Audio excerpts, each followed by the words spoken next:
Steve Jobs' speech to Stanford graduates. The dream of one person can turn the whole world. Steve Jobs was not the creator of the first Apple personal computer, but it was he who brought the idea to fruition.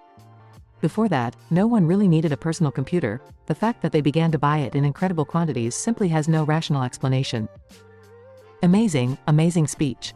I just recommend reading it. So, Steve Jobs' speech to Stanford graduates. 3 stories of Steve Jobs. Steve Jobs' speech to Stanford graduates, via Infori Design and TUAW. Translation in Russian. It is a great honor for me to be with you today at the graduation ceremony of one of the best universities in the world. I didn't graduate from college. Today I want to tell you 3 stories from my life. And that's it. Nothing grand. Just 3 stories. The first story is about connecting the dots. I dropped out of Reed College after the first 6 months of studying, but stayed there as a guest for about 18 months, until I finally left. Why did I drop out of school? It all started before I was born. My biological mother was a young, unmarried graduate student who decided to give me up for adoption. She insisted that I be adopted by people with higher education, so I was destined to be adopted by a lawyer and his wife.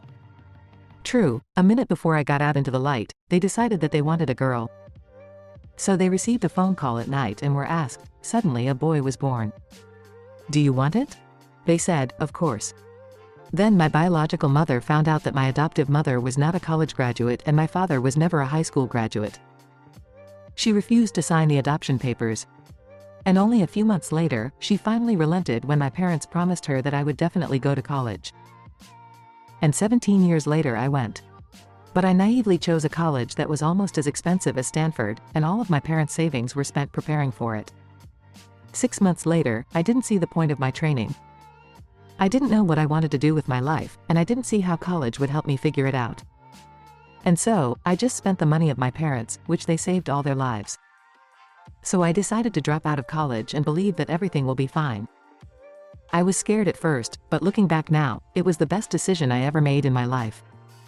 The minute I dropped out of college, I could stop saying that the required classes didn't interest me and take the ones that seemed interesting. Not everything was so romantic. I didn't have a dorm room, so I slept on the floor in my friends' rooms. I rented 5-cent bottles of Coke to buy food, and I walked 7 miles across town every Sunday night for a proper meal at a Hare Krishna temple once a week. I liked him. And much of what I came across, following my curiosity and intuition, turned out to be invaluable later. Here's an example for you. Reed College has always offered the best calligraphy lessons. Throughout the campus, every poster, every label was handwritten in calligraphic handwriting. Since I dropped out and didn't take regular classes, I signed up for calligraphy classes. I learned about serif and sans serif, different spacing between letter combinations, and what makes great typography great. She was beautiful, historical, masterfully refined to a degree that science could not comprehend. None of this seemed to be useful for my life. But 10 years later, when we were designing the first Macintosh, it all came in handy. And the Mac was the first computer with beautiful typography. If I hadn't signed up for that college course, Mac would never have had multiple typefaces and proportional fonts. Well, since Windows just blew it off the Mac, most likely personal computers wouldn't have them at all. If I hadn't dropped out, I would never have enrolled in that calligraphy course and computers wouldn't have such amazing typography as they do now. Of course, you couldn't connect all the dots when I was in college. But 10 years later it became very, very clear. Once again, you cannot connect the dots by looking forward, you can connect them only by looking back. Therefore, you will have to trust the dots that you somehow connect in the future. You will have to rely on something, your character, destiny, life, karma, whatever.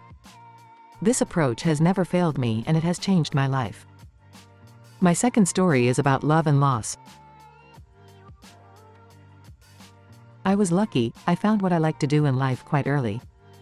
Woz and I started Apple in my parents' garage when I was 20. We worked hard, and 10 years later Apple grew from 2 people in a garage to a $2 billion company with 4,000 employees. We released our best creation, the Macintosh, a year earlier and I had just turned 30. And then I got fired. How can you get fired from the company you founded? Well, as Apple grew, we hired talented people to help me run the company, and for the first 5 years, everything went well. But then our vision of the future began to diverge and we ended up falling out. The board of directors went over to his side. Therefore, at the age of 30, I was fired. And publicly. What had been the meaning of my entire adult life was gone. I didn't know what to do for several months. I felt like I let down the past generation of entrepreneurs, that I dropped the baton when it was passed to me. I met with David Packard and Bob Noyce and tried to apologize for what I had done. It was a public failure and I even considered running away. But something slowly began to clear up in me. I still loved what I did. The course of events at Apple only slightly changed everything. I was rejected, but I loved. And in the end, I decided to start all over again. Over the next 5 years, I founded Next, another company called Pixar, and fell in love with an amazing woman who became my wife. Pixar created the very first computer-animated film, Toy Story, and is now the most successful animation studio in the world. In a startling turn of events, Apple bought Next, I returned to Apple, and the technology developed at Next is at the heart of Apple's current renaissance. And Lorene and I have become a wonderful family. I'm sure none of this would have happened if I hadn't been fired from Apple. The medicine was bitter, but it helped the patient. Sometimes life hits you in the head with a brick. Don't lose faith. I am convinced that the only thing that kept me going was that I loved my job. You need to find what you love. And this is as true for work as it is for relationships. Your work will fill most of your life, and the only way to be completely satisfied is to do what you think is a great thing. And the only way to do great things is to love what you do. If you haven't found your business yet, look for it. Do not stop. As with all things of the heart, you will know when you find it. And like any good relationship, it gets better and better with age. So seek until you find. Do not stop. My third story is about death. When I was 17, I read a quote, something like this: "If you live every day like it's your last, someday you'll be right." The quote made an impression on me, and since then, for 33 years now, I look in the mirror every day and ask myself, if today was the last day of my life, would I want to do what I am going to do today? And as soon as the answer was no, for several days in a row, I knew that something had to change. The memory that I am about to die is the most important tool that helps me make the tough decisions of my life. Because everything else, other people's opinions, all this pride, all this fear of embarrassment or failure, all these things fall in the face of death, leaving only what is really important. The memory of death is the best way to avoid thinking that you have something to lose. You are already naked. You no longer have a reason not to follow your heart. About a year ago, I was diagnosed with cancer. I got a scan at 7:30 in the morning and it clearly showed a tumor in the pancreas. I didn't even know what a pancreas was. The doctors told me that this type of cancer was incurable and that I had no more than 3 to 6 months to live. My doctor advised me to go home and get my affairs in order, which doctors mean to prepare for death. It means trying to tell your children what you would say in the next 10 years. It means making sure that everything is well arranged, so that your family will be as easy as possible.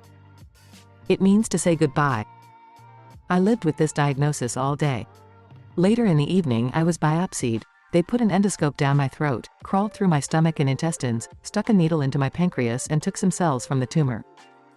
I was passed out, but my wife, who was there, said that when the doctors looked at the cells under a microscope, they started screaming because I had a very rare form of pancreatic cancer that can be cured with surgery.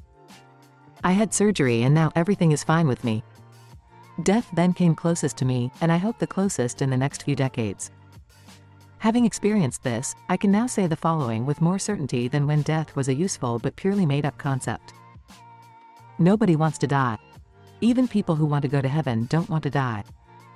And yet, death is the destination for all of us. No one has ever been able to escape it.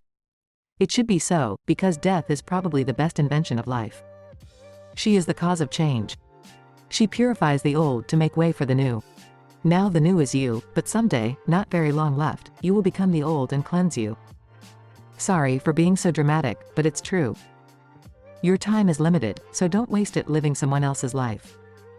Don't fall into the trap of dogma that says to live on other people's thoughts.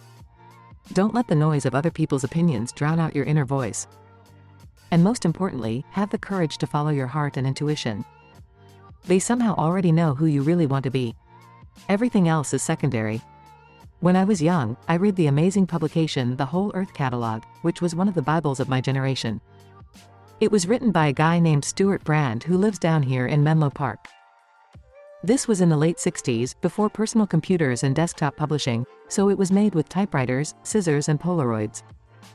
Something like Google in paper form, 35 years before Google. The publication was idealistic and full of big ideas. Stuart and his team made several issues of the Whole Earth catalog and eventually published the final issue. It was in the mid-70s and I was your age. On the back cover was a picture of a road in the early morning, like the one you might have hitchhiked if you were adventurous. Beneath it were these words: "Stay hungry. Stay reckless." This was their farewell message. Stay hungry. Stay reckless. And I have always wished that for myself. And now that you are graduating from college and starting over, I wish you the same.